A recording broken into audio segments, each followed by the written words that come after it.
Hey guys, it's Shelby, and in today's video, we're going to be doing another anti-haul. These are some of my favorite videos to film because you guys get to have input on them. If you didn't know, before I film every anti-haul, I ask over on my Instagram, what do you want to see in said anti-haul? You give me answers, I make the video. But we're gonna get into all the things that you wanted me to anti-haul in just a second. I have some things from my own personal list.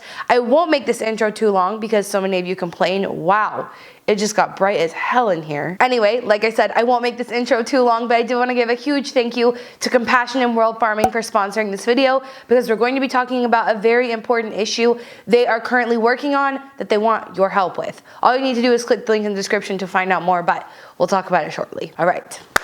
Let's get into the anti-haul. So first things first is a single-use thin plastic, which is the worst, just the worst kind of shit, you know what I mean? This is a crock pot liner. Now I saw this recently and I added it to my anti-haul list, but then a lot of you guys are asking me to talk about it over on Instagram too. So let me know if you've ever seen these, if you understand why they exist, and if they make you just as outraged as they do me. Crock pot liners are literally thin plastic bags that you put over your crock pot to cook in the crock pot and then you throw it away. Now, I guess I get really annoyed at things like this because I used to live in a garage apartment. A lot of you guys know this. Our garage apartment didn't have a dishwasher and it had a very shallow sink with no garbage disposal. These are all things that I recently have had in my life and found how much of a privilege it is to have those things, how much easier it makes cooking when you have all of those parts to your kitchen. And I know that most people in the US have these things, specifically where I've seen people using crock pot liners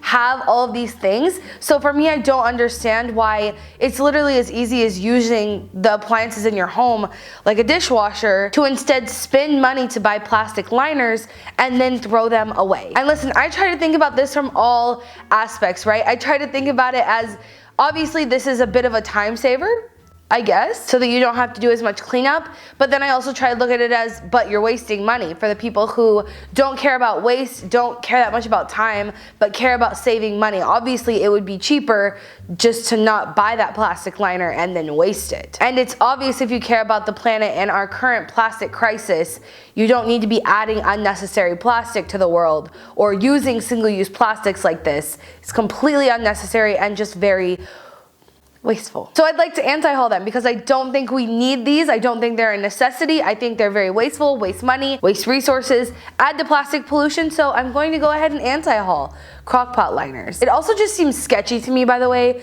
to put plastic in a cooking appliance. Maybe this is some sort of special formulated plastic. I don't know. Nonetheless, I don't want that kind of thin plastic next to my food, especially food that sits in a crockpot for hours sometimes. I don't know what's anti-haul those. So next up, I wanted to anti-haul companies that don't keep their promises to their consumers, to their farmed animals, and to the planet. And today, that company is Ruby Tuesdays. So you guys might hear companies make promises all the time, right? You hear it with plastic waste. You hear it with carbon emissions. You hear it with animal welfare. You hear these companies make these promises and they say they're going to do X, Y, and Z by number of years. And a lot of times, you don't get to hear when those things don't actually happen. You see, oh, this company set this goal. That's really admirable. But you don't pay attention to if they actually complete that goal. And in this video, I want to talk about Ruby Tuesdays and how they broke their promise to go 100% cage-free with their eggs. So to give you a little context, back in 2016, Ruby Tuesdays made a public commitment to use 100% cage-free eggs by 2025, which obviously means that this promise is a promise that all of the eggs served on their menu would come from farms that refuse to cruelly confine hens to tiny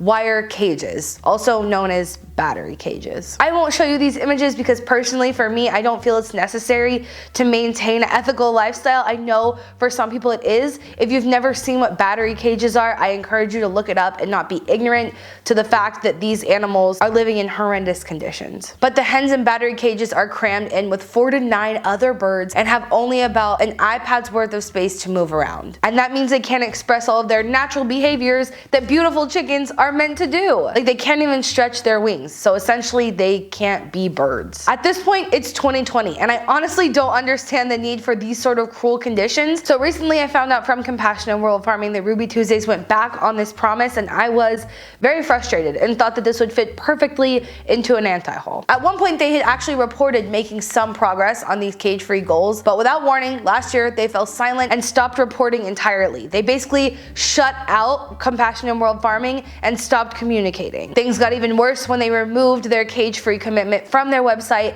making it look like they were just running back on their word. So in today's video, like I said, I partnered with Compassion and World Farming to help build support to demand that Ruby Tuesdays responds to Compassion and World Farming. Compassion and World Farming main mission is to hold companies like this accountable. I've worked with Compassion and World Farming before, so if you don't already know who they are, I'll give you a little bit of background. Compassion and World Farming is an animal protection and environmental organization working to end factory farming all over the globe. And they actually work with some of the world's biggest brand names that you know to get them to make compassionate, ethical, and sustainable promises to us and the planet. So this is exactly what they do. They try to hold companies accountable. So when they told me that Ruby Tuesdays wasn't holding on to their promise, I said I would tell you guys about it and ask for your support in getting Ruby Tuesdays to at least respond to this request and address what they've done here. So all you have to do to get involved is go down to the link in the description box, join Compassion and World Farming little petition to send Ruby Tuesdays a message that we're not going to allow this sort of thing to happen. We're going to hold them accountable to their cage-free commitment,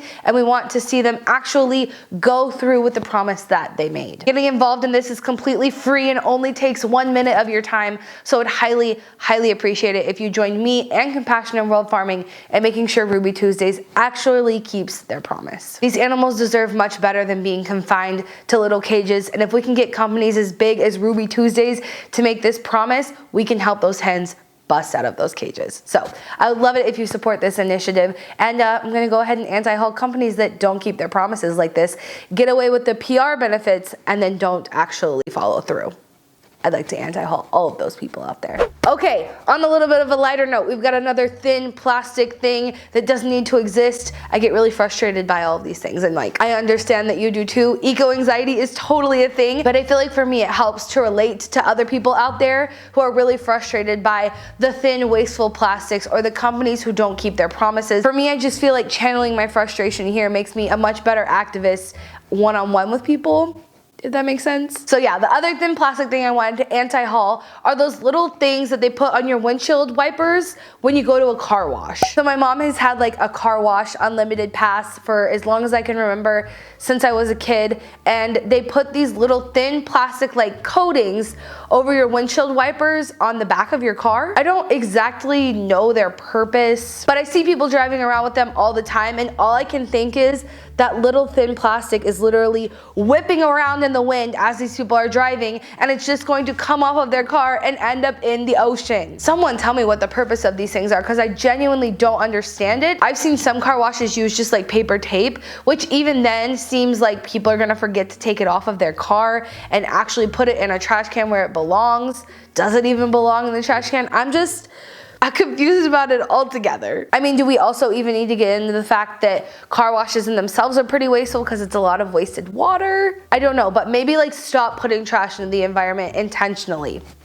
That's what I like to anti-haul. Oh my god, okay, another disposable. Try-on socks. You got so many of these things I'm pretty far removed from because I buy clothing secondhand, right? So I don't notice try-on socks too often, but when I go shopping with like my aunt and my cousin because she needs a specific shoe for work, I always have some sort of tangent type story to tell you how I discovered these things, right? But when you go to try on socks at like more fancy high-end shoe places, or even Academy has them, I think, but they're literally like little thin socks meant for you to try on a shoe or two, and then they get thrown away. I'm just so perplexed as to how anybody thinks this is acceptable. Like, companies are actually paying for these socks, putting them on a customer's foot for a second, and then throwing them away. I mean, for you personally, the alternative is to bring your own socks when you go to try on socks so that you don't have to throw them away, but that's kind of small picture, right? How do we change the bigger picture? How do we get actual companies to stop supplying free socks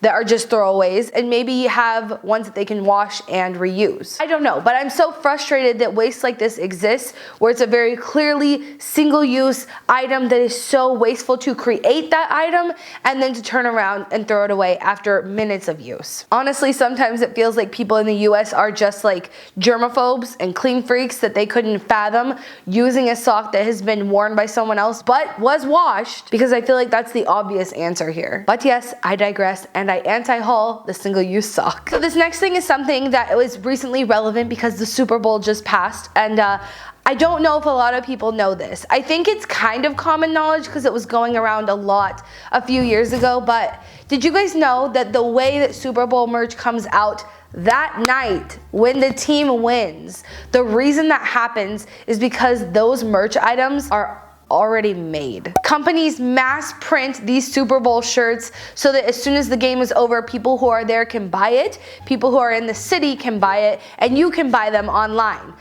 But the only way that works is if you produce that amount of clothing for both teams. Do you guys know how much water it takes to produce a single t-shirt? Do you know how many pesticides go into that? Do you know how many fossil fuels and greenhouse gases go into every single t-shirt? And to think that there are literally hundreds of thousands of shirts produced that literally go to the trash when the person who wins and the loser is a loser. They are not a Super Bowl winner. So those shirts are never sold. So I actually just did a quick little Google search on this because I thought it's 2020. Surely they're not still just taking these and burning them, because that's what they used to do. It looks like someone took over the merch sales recently within the last year or so, and they're actually, quote, donating these items now, as if that's much better to people in need who don't know what the hell the Super Bowl is. People are definitely not super happy with that either, but I guess it's better than just burning them, question mark. It would be ideal if they weren't being produced, period, because it's wasteful to make them in the first place. The resource use is the major problem here, so not a super great solution, but I'm going to keep ranting nonetheless. It is honestly mind-blowing to me to think that that is actually happening.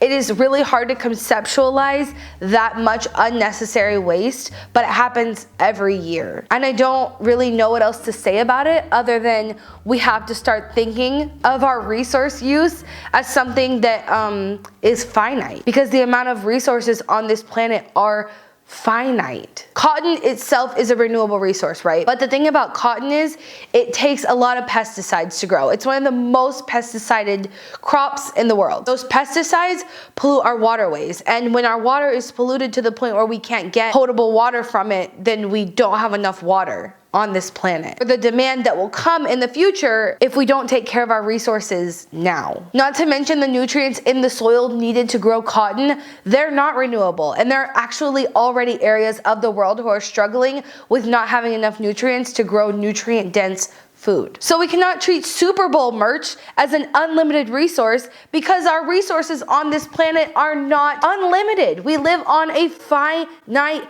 planet. When are we gonna start acting like it? So yeah, for that reason, I would just like to anti-haul Super Bowl merch in general, because the demand for those products, as quickly as the demand for those products come on, is the reason for those things happening. So I'm just gonna put that out there, leave it right there. If you're a big football fan, at me.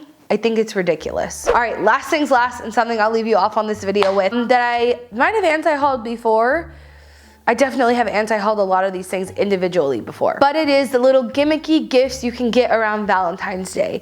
And I know a lot of people who are minimalists and environmentalists and all that sort of good stuff completely just write off holidays in general. And I used to be that way. I used to hate Valentine's Day, hate Halloween, hated all of it. But at some point, that hate gets to be just more energy and more effort than the alternative, right? And I think a lot of my hate for those things also came from the fact that I was kind of very unable to participate because of my financial situation.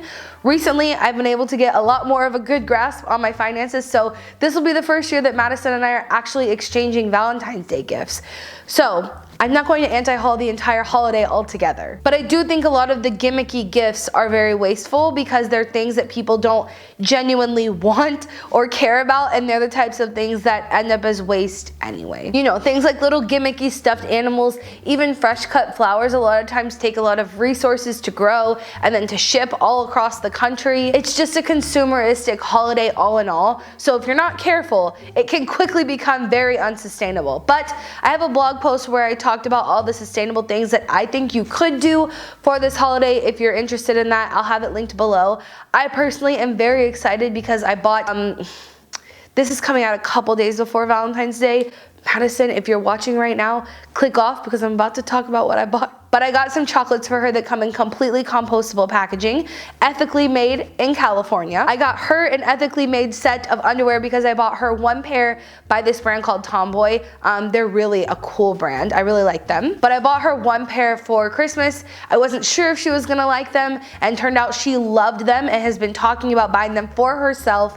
But they are expensive, right? Because they're ethically made underwear. So for someone who is as frugal as Madison, they're expensive. So I got her a pair of those, actually a set. And then I also got myself / her a custom made lingerie set made from dead stock fabric. And I am so excited for that stuff. So, you know, it's a two-sided coin. I would though like to anti-haul like thoughtless gifts or gifts that are gonna end up as waste anyway. But if it's something that's very thought out and romantic, I'm not completely opposed to it. But the wasteful stuff is, yeah, I don't like it, and I'd like to anti-haul that. Alrighty guys, so thank you so much for watching, and a special thank you to everyone who participated in this anti-haul over on my Instagram. If you don't already follow me over there, you should go do that. I would also like to give a special thank you to Compassionate World Farming for partnering with me on this video, but also just for all of the important work that they do, and specifically on this Ruby Tuesdays campaign. They're holding companies accountable, which I think is so important. And since we are individuals and, you know, we have busy lives,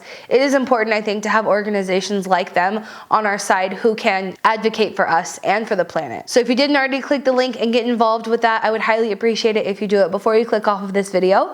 And remember, until next time, you cannot do all the good that the world needs, but the world needs all the good that you can do. Bye guys.